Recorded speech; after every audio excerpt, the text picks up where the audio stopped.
এই লোভ লালসা ছেড়ে দাও। রব্বুল আলামিন বলেন আলহাকুমুত তাকাসুর হাত্তা যুরতুমুল মাকাবির। ও গোলাম, দুনিয়ার সম্পদ লোভ লালসা তোদেরকে পাগল বানিয়ে দিয়েছে। এই লোভ পাগলামি কোনদিন তোদের থামবে না যতদিন না তোরা কবরে ঢুকবি। ঠিক কিনা? কার কথা? আল্লাহ বললেন দুনিয়ার সম্পদ আর লোভ আর মোহে তোমরা গাফেল হয়ে গিয়েছো। আখিরাতের কথা তামালুম তোমরা ভুলে গিয়েছো, কিন্তু আখিরাতে তোমাদের যেতেই হবে, কবরের বাড়িতে তোমাদের ঢুকতেই হবে। ঠিক কিনা?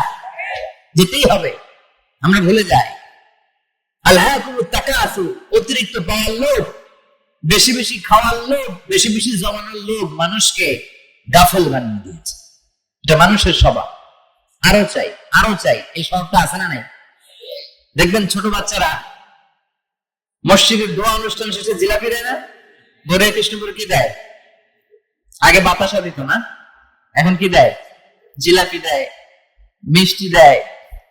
তো মসজিদের 2-3 গেট থেকে যদি দেয়, ছোট বাচ্চারা দেখবেন এদিক দিয়ে কয়েকটা নিয়ে আবার ওই গেটে লাইন দেয়। ওর হাত হলো ছোট হাত, ওর হাত ভর্তি জিলাপি, আর নেওয়ার জায়গা নেই, এরপর আরেক জায়গায় লাইন ধরছে। আরো লাগবে, আরো লাগবে, এই আরো আরো আরো চাই।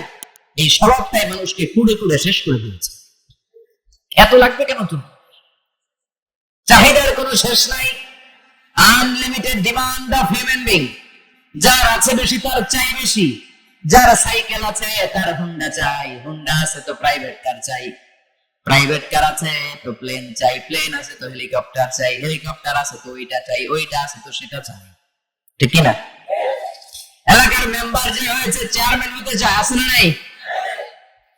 চেয়ারম্যান সাহেব এমপি হতে চায়, আছে না নাই? এমপি সাহেব মন্ত্রী হতে চায়, আছে না নাই? মন্ত্রী সাহেব প্রধানমন্ত্রী হতে চায়, আছে না নাই? কিন্তু এই দেশে সুযোগ নাই। কথা কন। এই দেশে প্রধানমন্ত্রী সিলেক্টেড। 2-3 জনের বাইরে কেউ প্রধানমন্ত্রী হতে পারবি না।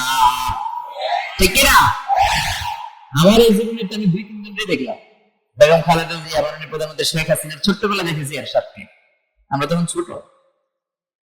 তো মানুষের চাহিদার কোনো শেষ নাই। যার আছে বেশি তার চাই বেশি।